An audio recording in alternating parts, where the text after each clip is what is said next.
Bonjour tout le monde, ici Jean-Claude Audette de Québec. Aujourd'hui, nous sommes le 2 avril 2011 et j'aimerais revenir sur la petite capsule que j'avais faite en date du 22 mars dernier à propos de la centrale nucléaire de Fukushima. Dans cette petite capsule, elle était intitulée « Se pourrait-il que Fukushima égale Tchernobyl ?» Aujourd'hui, on voit que en date du 2 avril, que la situation est toujours à presque dégradée et que ça ressemble, comme je le disais dans ma première capsule, de plus en plus à Tchernobyl, mais d'une une façon plus latente, parce qu'il n'y a pas eu explosion du réacteur, parce que les centrales de Fukushima ont une enceinte de béton. Mais dans des catastrophes nucléaires comme ça, toutes les études, toutes les confirmations, les études qui ont été faites avant d'implanter les centrales, on a toujours supposé que le cœur du réacteur restait intact. Ça veut dire que les matériaux de la fission nucléaire demeuraient à l'intérieur de l'enceinte et ne pouvaient pas sortir. Ça, c'est contraire à ce qui s'est produit à Tchernobyl et ce qui se produit actuellement à Fukushima. Comme on le sait, les centrales nucléaires, les matières fissiles sont introduites dans un cylindre d'acier d'une bonne épaisseur et entouré d'une cage de béton de 7 mètres d'épaisseur. Ça, c'est du béton armé. Qu'est-ce qui s'est produit à Fukushima? On voit que les bords de combustible sont entrés en fusion, parce que, comme je le disais, il y avait eu une explosion d'hydrogène, et que cette matière-là peut monter jusqu'à 3000 degrés centigrades. À ce moment-là, ça fait fondre l'acier. Et quand on a remarqué, il y a peut-être une semaine, qu'il y avait de la fumée noire qui s'échappait des réacteurs, ça, c'est le béton armé qui était après fondre. Là, on voit qu'en date du 2 avril, on note qu'il y a probablement une fissure dans le réacteur. C'est sûr que ça fait longtemps qu'elle est là. Ça fait un bon bout de temps qu'elle est là, la fissure. Mais on annonce des catastrophes comme ça. Toujours par petit peu.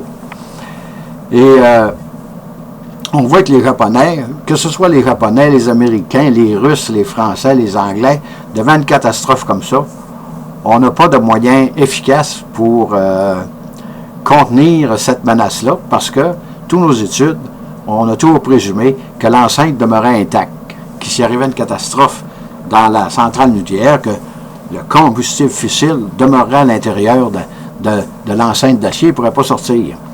Mais là, on voit que c'est en train de polluer la mer énormément. Là, on nous dit que c'est moins grave que si ça s'en allait dans l'air. Ça reste à prouver. Parce que c'est sûr que la mer va être polluée pour longtemps, là.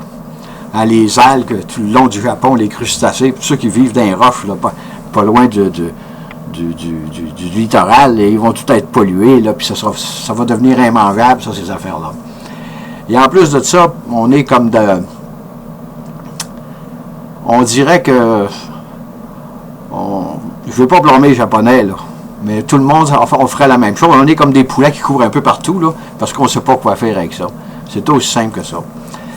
Quand on s'est mis à en envoyer de l'eau de la mer sur les réacteurs, là, on s'est aperçu que c'était pas si bon que ça. Et je prenais sur YouTube qu'on déversait 200 tonnes d'eau par jour sur les réacteurs. Ces 200 tonnes d'eau-là, c'est sûr, quand ils ressortent du réacteur, ils sont hautement radioactifs et c'est très, très contaminé. Et quand vous mettez quelque chose qui ne sait pas éteindre, ça répand, puis ça s'en va. Fait que là, ils disent qu'il y a une fissure dans le réacteur parce qu'ils ont trouvé du plutonium. En faible quantité, nous l'avouerons. Là, ils commencent à nous dire, mais peut-être que c'est beaucoup plus grave que ça. Et ils disent ça par petits bouts. Et je prenais que Greenpeace ont mesuré la radioactivité à 40 km de la centrale Et on trouve des taux taux de radiation de 2 millions de becquerels. Qu'est-ce que c'est qu'un becquerel? Ça, il y en a partout dans l'univers, là. Même où je suis après parler, moi, il y en a, mais c'est 1, 2, 3, 4, 5, 6 becquerels. Mais quand c'est des millions de becquerels comme ça, c'est par mètre carré, c'est 2 millions de désintégration à la seconde. Ça veut dire que c'est très, très radioactif dans ce coin-là. Et à Tchernobyl, on avait évacué le monde à partir de 500 000 becquerels par mètre carré. Là, on est à 2 millions au Japon, à 40 km. À 50 km, c'est quoi? On ne le sait pas, c'est peut-être 1 million de becquerels.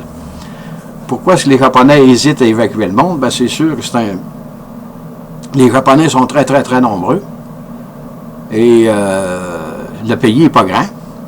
Fait que si on prend une grande superficie du Japon, puis on exclut le monde là-dedans, imaginez-vous la catastrophe.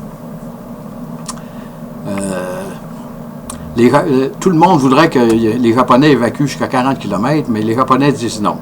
Probablement que dans quelques jours, ou dans les semaines qui viennent, ils vont être obligés d'évacuer parce que c'est trop catastrophique. Et le plutonium, ben c'est ça, c'est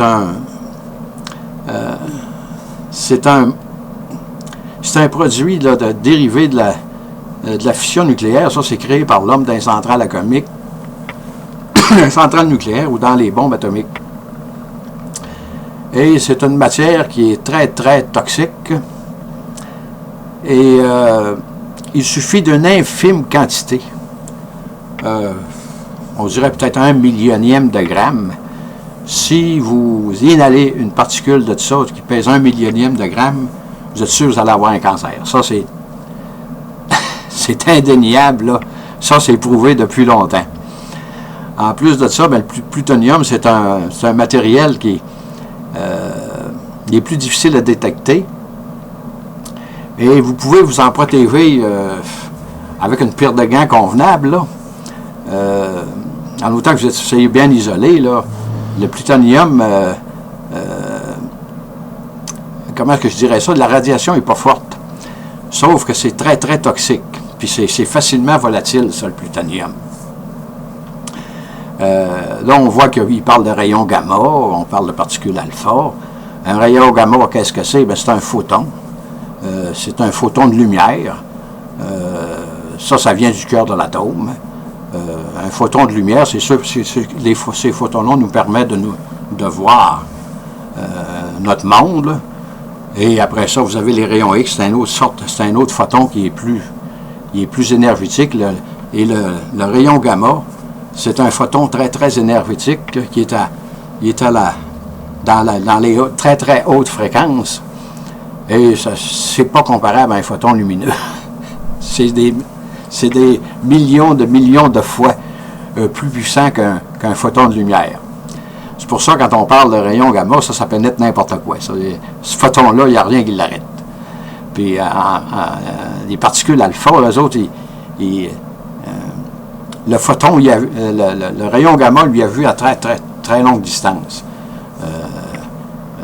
Tandis que les particules alpha, quand on voit les Japonais qui se promènent avec des costumes, là, ça, ils se protègent des particules alpha avec ça. Parce qu'eux autres sont de courtes.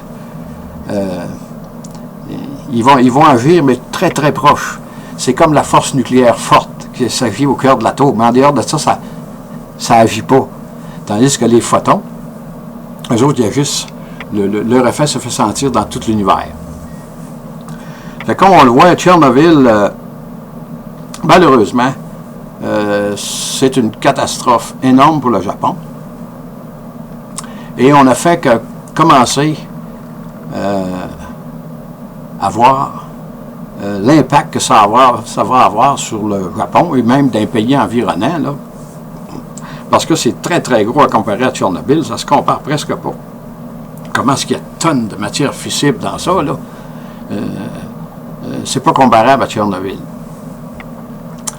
Et comment vont-ils faire pour nettoyer tout ça? Là, on parle probablement d'encapsulage, mais imaginez-vous avec la radiation qu'il y a là-dedans, comment ça va prendre de temps? Comment est-ce qu'il y a de monde qui vont mourir, de Japonais qui vont mourir dans les années qui viennent, là, pour avoir été travaillés à Fukushima? Sur ce, je vous dis bonne écoute, bonne journée et à la prochaine et merci.